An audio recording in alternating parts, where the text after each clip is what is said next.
think it's about 2/3 of the way out. I'm not positive, but yeah.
Alright, so to pass some of the time while I'm waiting for the one road to open, which is from 3 to 4 since I missed the 10 to 11, to head east out of Yosemite, I'm watching climbers still, and that spotting scope has been awesome for spotting those, and I think I got a little bit of good video that I can show.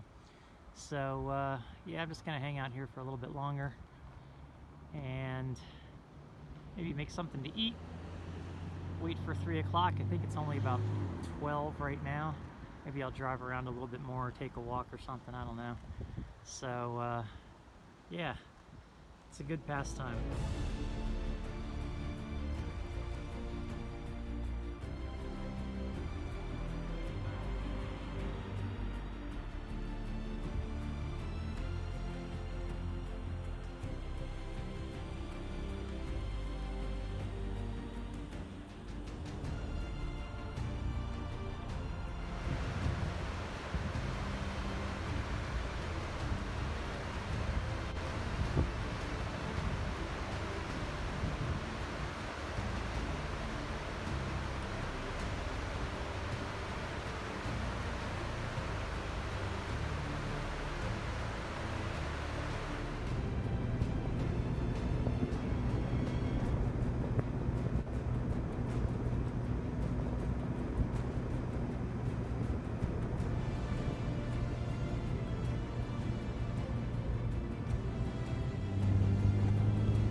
Alright, it's about 2:45 on Wednesday, and I just spent the morning and early afternoon checking out a couple last things in Yosemite National Park. But now I'm in line on 120 to head eastbound. Based on what the viewers voted, I'm going to head inland and go north and then head a bit west to Crater National Park and then explore Oregon and Idaho after that before I go to South Dakota. The road getting here, it's really bad signage. When you get to the split on 120 to either go west or east, and it's the eastbound that is closed, it just says road closed. And if you were to listen to that and turn around, you'd never get through it. But if you look on their site, And since I talked to the park ranger, I know that it's open between 10 and 11 and 3 and 4. So then you go another 1/8 of a mile and the gate across the road is open. So you just keep going, and then finally you end up in a really long line, which is where I'm sitting now. But the signage is just horrible. I mean, for somebody that's out here and be like, hey, I want to go to this location or that location, it's the summer, and maybe not expect, especially foreigners, to you know, have a road shut down still due to maintenance due to the winter or anything.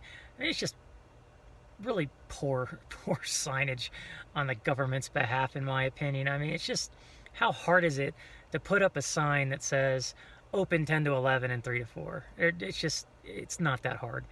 But luckily I had done my, you know, due diligence, and I knew this, so I just kept going. And then about, I don't know, about 5 to 7 miles in, maybe a little bit longer, it started backing up, and now we just sit in a long line until they open the road at 3 o'clock. So, and then when you get on this road, you can't stop. You're not supposed to pull over or do anything like that. And from where I'm at, it's 55 miles to 395. I don't know how far it is to the point that it's actually closed on the other side, though. So that's what I'm doing now.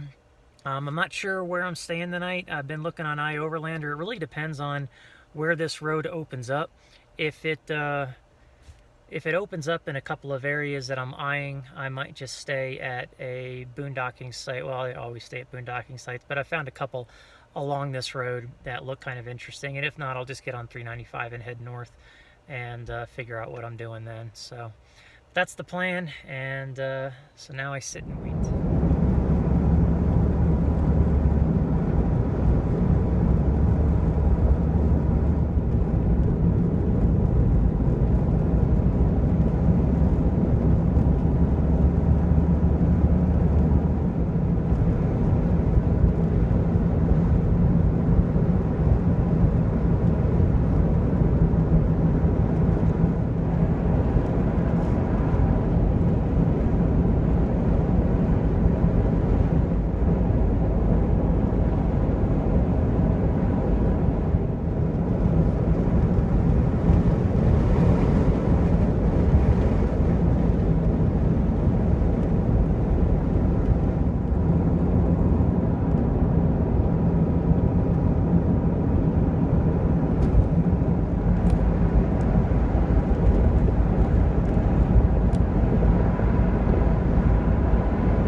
So just made it out of the park with 12 miles to go to 395. So you can pretty much do anything you want once you get here. I'd love to find a place around here to camp for the night. Just call it quits, just kind of enjoy the area. But I'll have to see how that goes.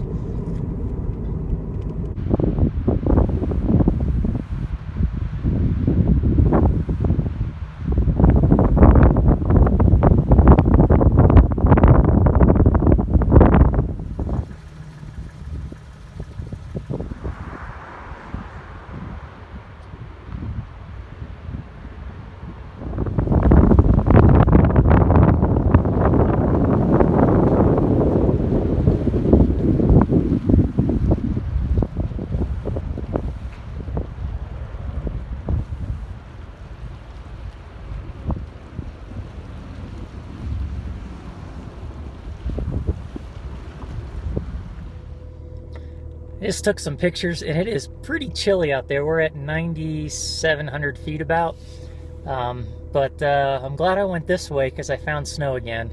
which is another reason why I want to stay here and enjoy a really cool evening. So, see what I can find. Now this is what I'm looking for. Check that out. That might be a spot we're staying at tonight, and hope not I don't get pushed out.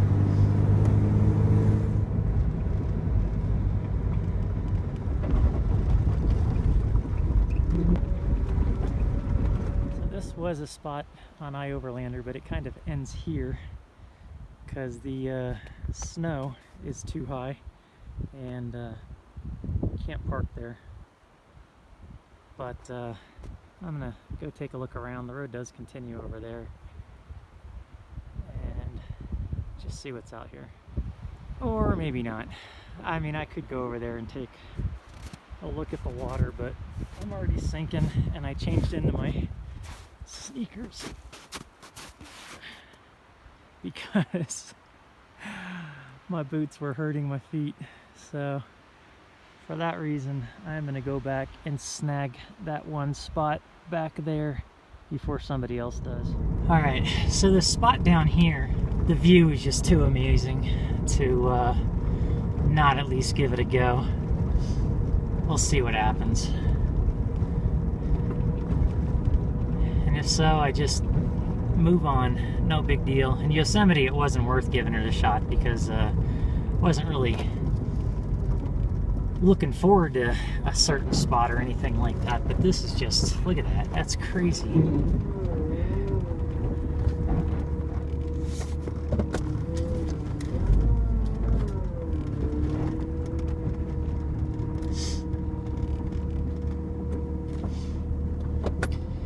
I just need to figure out what's the best angle. So this is it. This is what I'm gonna try to get away with. I mean, the camping spots are all either closed or the one place at campers only, so what is someone who's in an SUV supposed to do? Keep going? I think not. Not unless it's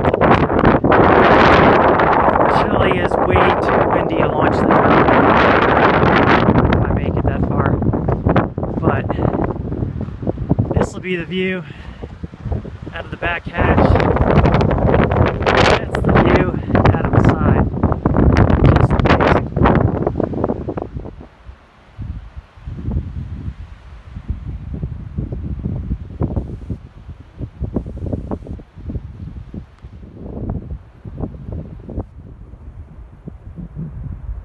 Man, did I miss this.